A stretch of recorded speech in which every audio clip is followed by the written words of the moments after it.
Sir, ಈಗ ನಮ್ಮ ಚಿತ್ರದ ಬಗ್ಗೆ ಎಲ್ಲ ತಿಳಿಸ್ಕೊಟ್ವಿ ಸರ್.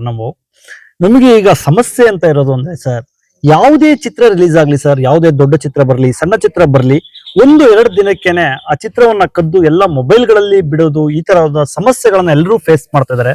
ಇದ್ರ ಬಗ್ಗೆ ನೀವ್ ಏನ್ ಹೇಳಲಿಕ್ಕೆ ಇಷ್ಟಪಡ್ತೀರಾ ಸರ್? ಈಗ ನಾವ್ ಯಾವ್ದೇ ಒಂದು ಮೂವಿನ ಮಾಡಿ ಬಹಳ ಕಷ್ಟಪಟ್ಟು 2-3 ವರ್ಷ ಕಷ್ಟಪಟ್ಟು ಸಿನಿಮಾವನ್ನ ಮೇಕಿಂಗ್ ಮಾಡಿ ಅದನ್ನ ತೆರೆಗೆ ತರಕ್ಕೆ ಪ್ರೊಡ್ಯೂಸರ್ ತುಂಬಾ ಸಫರ್ ಮಾಡಿರ್ತಾರೆ. ಅವರು ಸಾಲ ಮಾಡಿರ್ತಾರೆ, ಮನೆ ಮಠ ಮಾರಿರ್ತಾರೆ, ಒಡವೆಗಳು ಅಡ ಇಟ್ಟಿರ್ತಾರೆ.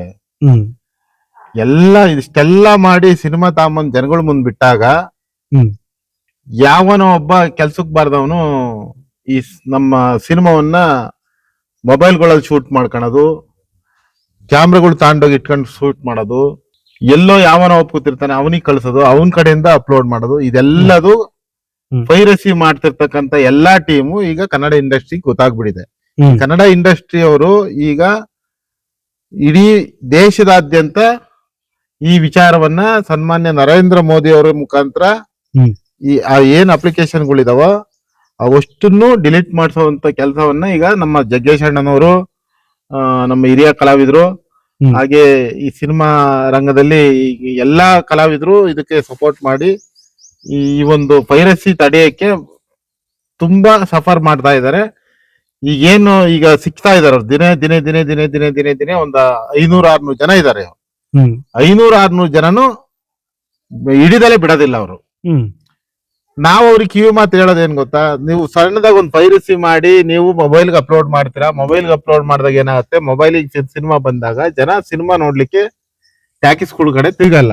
ಹೌದು, ಪ್ರೊಡ್ಯೂಸರ್ ಹಾಳಾಗೋಗ್ತಾನೆ, ಅಲ್ಲಿ ಮಾಡಿರ್ತಕ್ಕಂಥ ಅದ್ಭುತ ಕಲಾವಿದರು ಹಾಳಾಗೋಗ್ತಾರೆ. ಅವರಿಗೆ ಮನ್ನಣೆ ಸಿಕ್ಕಿದಾಗ ಏನಾಗುತ್ತೆ, ಅವ್ರ ಮುಂದೆ ಹೋಗಕ್ಕೆ ಅವಕಾಶ ಆಗೋದಿಲ್ಲ. ಏನ್ ಆತರ ಮಾಡಿದಾರೋ ಅವರಿಗೆ ಜೈಲ್ ಶಿಕ್ಷೆ ಆಗುತ್ತೆ. 100% ಅವ್ರಿಗೆ ಜೈಲ್ ಶಿಕ್ಷೆ ಆಗುತ್ತೆ. ಜೈಲ್ ಶಿಕ್ಷೆ ಆದಾಗ ಅವ್ರ ಕುಟುಂಬದ ಪರಿಸ್ಥಿತಿನ ಅವ್ರು ಅರ್ಥ ಮಾಡ್ಕೋಬೇಕು. ಈಗ ಅವ್ರನ್ನ ಜೈಲಿಗೆ ಹಾಕಿದ ತಕ್ಷಣ ಏನಾಗುತ್ತೆ ಅಂತಂದ್ರೆ ಅವರೇ ಆಸರೆ ಆಗಿರ್ತಾರೆ. ಅವ್ರ ಮನೆಗೆ ಅವ್ರ ತಂದೆ ತಾಯಿ, ಅಕ್ಕ ತಮ್ಮ, ಅಣ್ಣ ತಂಗಿ, ಈ ತರ ಅವರು ಕುಟುಂಬ ಇರುತ್ತೆ. ಅವರೆಲ್ಲರಿಗೂ ನೋವುಂಟು ಮಾಡ್ತಾರೆ. ಯಾರು ಪೈರಸಿ ಮಾಡುವಂತ ಸಾಹಸವನ್ನ ಮಾಡಕ್ ಹೋಗ್ಬೇಡ್ರಿ. ಕಾನೂನು ತುಂಬಾ ಬಿಗಿಯಾಗಿದೆ. ನೀವೇನಾದ್ರೂ ಮತ್ತೆ ಮಾಡಿದ್ರೆ ಖಂಡಿತ ಜೈಲ್ ಶಿಕ್ಷೆ ಅಂತೂ ಶತಸಿದ್ಧ. ನಮ್ಮ ತ್ರಿಕಾರಂ ತಂಡದ ಪರವಾಗಿ ಪೈರಸಿ ಮಾಡ್ತಿರ್ತಕ್ಕಂಥವರಿಗೆ ಎಚ್ಚರಿಕೆಯ ಗಂಟೆಯನ್ನ ನಾನು ನಿಮ್ಗೆ ತಿಳಿಸ್ತಾ ಇದ್ದೀನಿ. ಯಾವುದೇ ಕಾರಣಕ್ಕೂ ಪೈರಸಿ ಮಾಡಬೇಡಿ.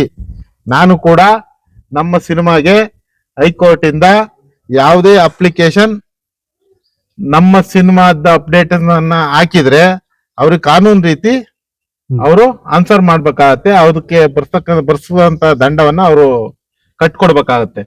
ನಾನು ಹೈಕೋರ್ಟ್ ಅಲ್ಲಿ ನಮ್ಮ ಸಿನಿಮಾ ಪರವಾಗಿ ಯಾರು ಅದನ್ನ ಪೈರಸಿ ಮಾಡಂಗಿಲ್ಲ. ನಮ್ಮ ಸಿನಿಮಾ ಅಪ್ಡೇಟ್ಸ್ ಅನ್ನು ಯಾರು ಯಾವುದೇ ಚಾನೆಲ್ಗಳಲ್ಲೂ ನಮ್ಮ ಪರ್ಮಿಷನ್ ಇಲ್ದಲೆ ಯಾರು ಏನು ಮಾಡಂಗಿಲ್ಲ. ಆತರ ಒಂದು ನಾನು ಸ್ಟೇ ಮಾಡಿಸ್ಕೊಂಡು ಇಟ್ಕೊಂಡಿದ್ದೀನಿ.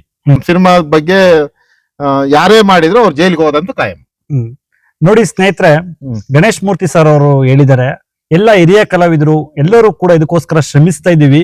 ಈ ಪೈರಸಿಯನ್ನ ತಡೆಗಟ್ಟೋದಕ್ಕೆ ನಾವು ಕ್ರಮಗಳನ್ನ ಕೈಗೊಳ್ತಾ ಇದೀವಿ. ಹಾಗೂ ಅಪ್ಲಿಕೇಶನ್ಸ್ ಏನೆಲ್ಲ ಬಂದಿದೆ ಅದನ್ನ ನರೇಂದ್ರ ಮೋದಿ ಅವರ ಸರ್ಕಾರದಿಂದ ಈಗ ಅದೆಲ್ಲ ತನಿಖೆ ನಡೀತಾ ಇದೆ. ಮುಂದಿನ ದಿನಗಳಲ್ಲಿ ಇದೇ ಚಿತ್ರ ಅಂತಲ್ಲ, ಯಾವುದೇ ಚಿತ್ರಗಳನ್ನ ಅಪ್ಡೇಟ್ಸ್ ಗಳನ್ನ ಯಾವುದೇ ನಿರ್ಮಾಪಕರ ಪರ್ಮಿಷನ್ ಇಲ್ಲದೆ, ಆ ಚಿತ್ರದ ಜವಾಬ್ದಾರಿಯನ್ನ ಹೊತ್ತಿರುವವರ ಪರ್ಮಿಷನ್ ಇಲ್ಲದೆ ಹಾಕೋದ್ರಿಂದ ನೀವು ದಂಡವನ್ನ ಕಟ್ಟಬೇಕಾಗತ್ತೆ, ಜೈಲಿಗೂ ಕೂಡ ಹೋಗ್ಬೇಕಾಗತ್ತೆ ಅಂತ ಹೇಳಿದ್ದಾರೆ. ತ್ರಿಕಾರಂ ಚಿತ್ರದ ಅಪ್ಡೇಟ್ಸ್ ಗಳನ್ನು ಅಷ್ಟೇನೆ ನೀವು ಕದ್ದು ನಿಮ್ಮ ಚಾನೆಲ್ಗಳಲ್ಲಿ ಹಾಕುವಂತೆ ಇಲ್ಲ. ನೀವು ಹಾಕುವಂತೆ ಇದ್ರೆ ಅವರ ಪರ್ಮಿಷನ್ ಇರಬೇಕು. ಅವರ ಪರ್ಮಿಷನ್ ಬಿಟ್ಟು ನೀವು ಹಾಕಿದ್ರೆ ನೀವು ಕೂಡ ಜೈಲಿಗೆ ಹೋಗ್ತಿರುವಂತ ಎಚ್ಚರಿಕೆಯ ಸಂದೇಶವನ್ನ ಗಣೇಶ್ ಮೂರ್ತಿ ಸರ್ ಅವರು ಹೇಳಿದ್ದಾರೆ. ಯಾವುದೇ ಒಂದು ಚಿತ್ರವನ್ನ ಮಾಡಿದ್ದಾರೆ ಅಂದಾಗ ಅದನ್ನ ನೀವು ಒಂದು ಬೇಗ ಕದ್ಬಿಟ್ಟು ಅದನ್ನ ಜನಗಳಿಗೆ ತಲುಪಿಸಿದ್ರೆ ಆ ಚಿತ್ರದ ನಿರ್ಮಾಪಕರು ಏನಾಗ್ಬೇಕು ಹೇಳಿ ಸ್ನೇಹಿತರೆ? ನಿಮ್ಮ ಮನೆಯಲ್ಲಿ ಇಟ್ಟಂತ ದುಡ್ಡು, ಒಡವೆಯನ್ನ ಯಾರೋ ಒಬ್ಬ ಬಂದು ಕಳ್ಳ ಹೊತ್ಕೊಂಡು ಹೋದ್ರೆ ಹೇಗಾಗತ್ತೆ ಹೇಳಿ? ಎಷ್ಟು ನೋವಾಗತ್ತೆ ಹೇಳಿ? ಒಬ್ಬ ನಿರ್ಮಾಪಕರ ಚಿತ್ರವನ್ನ ಕದ್ದು ಮೊಬೈಲ್ ಅಲ್ಲಿ ಬಿಟ್ರೆ ಅದು ಇಂತ ದೊಡ್ಡ ನೋವು ಆ ನಿರ್ಮಾಪಕರುಗಳಿಗೆ ಆಗುತ್ತೆ ಸ್ನೇಹಿತರೆ. ಅದಕ್ಕೋಸ್ಕರ ನನ್ನ ಕಡೆಯಿಂದ ನಾನು ಕೂಡ ಕೇಳ್ಕೊಳ್ತೇನೆ, ಚಿತ್ರಗಳನ್ನ ಚಿತ್ರಮಂದಿರಗಳಿಗೆ ಬಂದು ನೋಡಿ. ಸೊ ಚಿತ್ರಮಂದಿರಗಳಲ್ಲಿ ಬಂದು ನೋಡೋದ್ರಿಂದ ನಿರ್ಮಾಪಕರುಗಳು ಉಳ್ಕೊಳ್ತಾರೆ.